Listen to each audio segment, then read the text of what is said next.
So, boys and girls, we're back with our next story for Tuesday, and I hope you are ready to be a good detective.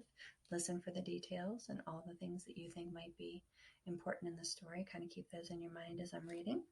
And this is from one of the other Encyclopedia Brown books we have in the library. This is called Encyclopedia Brown and the Case of the Disgusting Sneakers. Some of you might be a little guilty of that, but we are actually going to save that story until tomorrow. Today, we are going to read the case of the rented canoes. So I hope you're ready. Get those detective hats on. Clouds had hid the sun on Saturday morning. Nevertheless, Encyclopedia and his friend Tommy Barkdale decided to go ahead and rent a canoe. They nearly changed their minds at Captain Pete's. The old sailors' freshly painted canoes were neatly tied to the little dock by their front ends.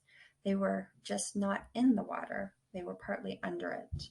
Half an inch of rainwater lay in the bottoms.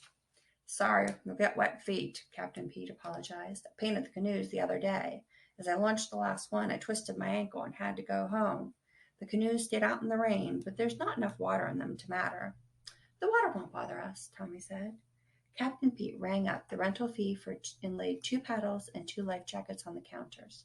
"You've been here before. You know the rules." Tommy nodded. "Don't run the canoe ashore unless the beach is soft, without rocks. And if we see lightning, come in fast," Encyclopedia said. Captain Pete grinned. "Enjoy yourselves."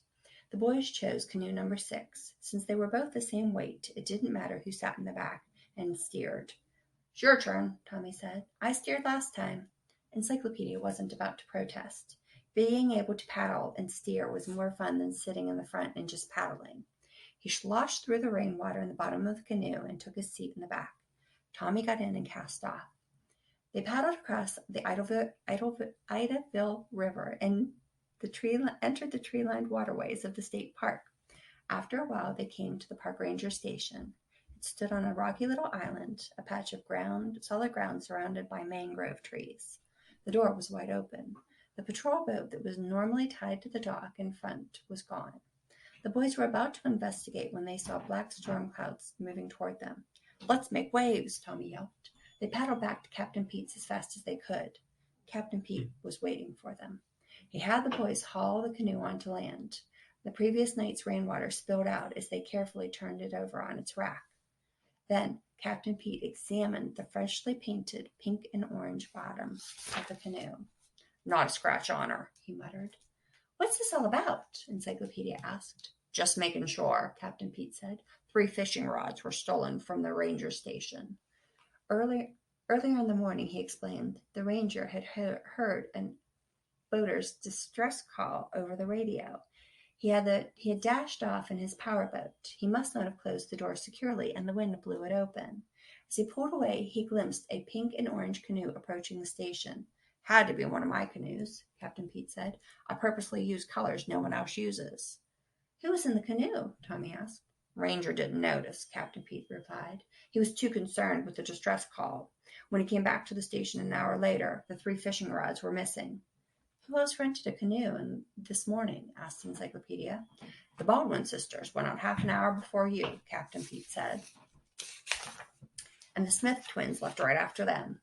"Here they come," said Tommy, motioning toward the 2 pink and orange canoes on the river. The first to tie up were the Smith twins, Barry and Gary.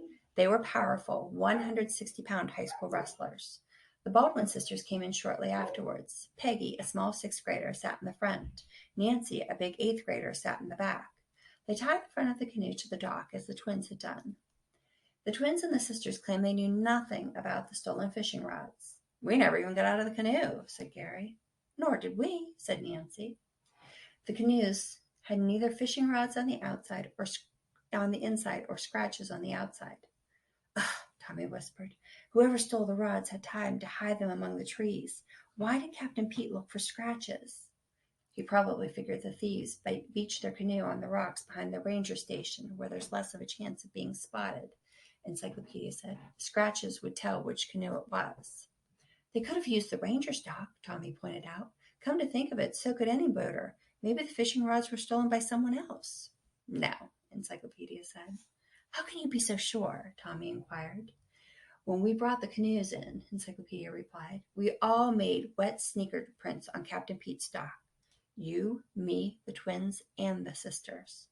Of course we did, said Tommy. All 3 canoes still had rainwater in them. True, said Encyclopedia, but there's one set of footprints too many, and they belong to the thief. So who was the thief? You can take a look at the classwork for Tuesday and tell me what your guess is. All right, guys, hope you enjoyed the story. I'll have another one for you tomorrow.